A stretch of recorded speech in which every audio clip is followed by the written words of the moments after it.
Verna Clayton was a single senior citizen. She one day decided to look for companionship on a website that catered to seniors. Sometime thereafter, she suddenly decided to cash out her financial assets. She then went missing in June 2008 in Arizona. Neva Jane Lindley, another single female senior, also went looking for love on the same website.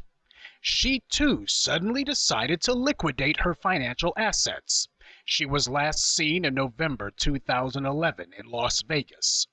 Although her ex-husband got emails from a woman claiming to be Lindley, the grammar and wording of the emails made it apparent that it wasn't her.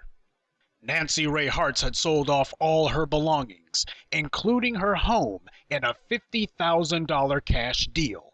She then sold her truck to a used car lot. Having become a widow some years back, she still wanted some companionship, so she went on a dating website also targeted towards seniors. All three of these women lived within a 100-mile radius of one another.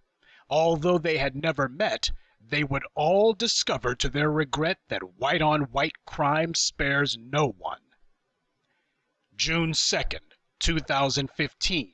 Nancy Ray Hartz called her daughter, Denise, to tell her that she'd met a nice guy online and that she would keep in touch. That was the last time that Nancy Ray Hartz would ever be seen or heard from.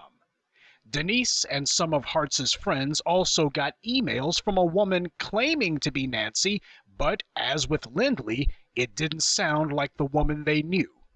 July 2015. Denise received a call from her mother's paramour. This strange man, who she didn't know, told her that Nancy said that she was sick of her kids and wanted nothing to do with them. Denise, realizing something was deeply wrong, reported her mother missing to the sheriffs. The authorities were not as focused on the case as Denise wanted. About all they did was send out an email to the public asking for any information. So, Denise then hired a private investigator to see if her mother could be located. The PI was able to find out the identity of the man Hartz had run off with, and was able to make contact with this man.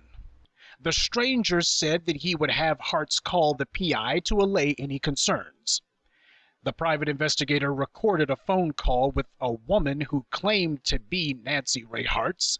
The PI asked questions of this woman, questions only Nancy Ray would be familiar with.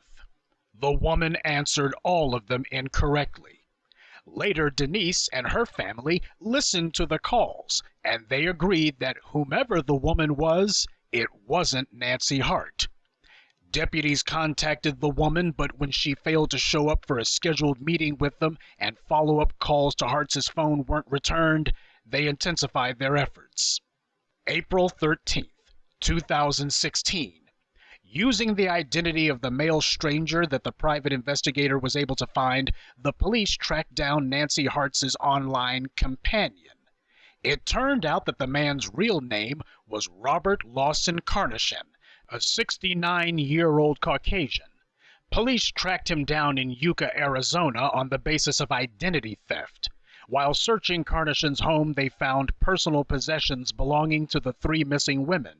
Police also found several fake IDs as well as firearms. In addition to the personal belongings, fake IDs, and guns, investigators found that Carnation was living with yet another woman, whom investigators have not as yet identified. Investigators informed Denise that some of her mother's personal effects were located in a sand pit near Topac, Arizona. They called in cadaver dogs, but apparently found nothing. As it turned out, Robert Carnation is a Canadian national who illegally entered the U.S. and has illegally resided here for over 20 years. He fled to the U.S. to escape theft charges in his native Canada. Next time white supremacists try to tell you that only Mexican illegals come to the U.S. and kill people, keep this case in mind. And Carnation's not the only Canadian illegal in the U.S. As we should all know, the #1 source of illegals in the U.S. is not sneaking across the border. It's people who overstay their visas. And according to the Department of Homeland Security's 2015 Entry-Exit Overstay Report, the number one group who overstays their visas to the U.S. are Canadians. There's a steady flow of illegal aliens who come from the U.S.'s neighbors to the north, but you won't see any of the white supremacists saying to build a wall on the northern border. I guess the Canadians aren't the right color. Carnation told investigators that Hartz was alive the last time that he saw her, which he claimed was March of this year. When Carnation was arraigned, he was indicted on several charges, including 6 counts of misconduct with a weapon since the guns were illegally in his possession, and 9 felonies, 6 for forgery related to the driver's licenses that he had, and 3 for taking the identity of another. Now, as you ought to know by now, when the defendant is white, the prosecutors start the process of knocking down the charges, and this case is no different.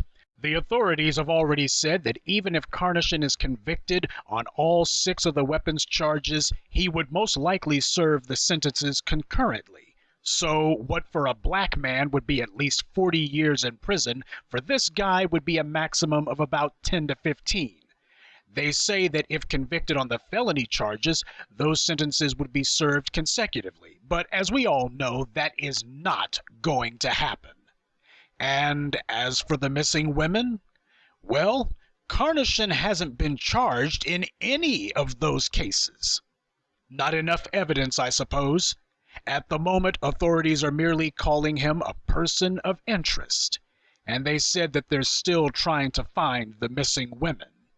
I would dare to hazard the guess that all 3 of these women, and perhaps many others, will in time be conveniently forgotten about. Anonymous casualties of the self-inflicted genocide of white-on-white crime.